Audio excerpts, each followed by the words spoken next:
Ayan naman ho yung ang ating mga Rhode Island Red na nauna. Ayan, ligaw na po sila. Alpas ho sila rito sa gilid, ating nilagyan ng harang dun sa unahan.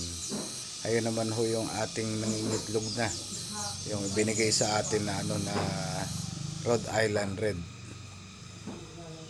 Ayan, ito naman yung yung ating binili noon na awa ng Diyos ay buhay ho lahat. Mag 2 months pa lang ho sila. Ayun, yung isa ay marami na rin ho ang naiitlog. Wala lang tayong manok na naglilimlim o incubator.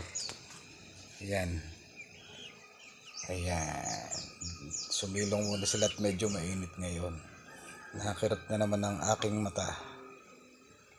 Ayan.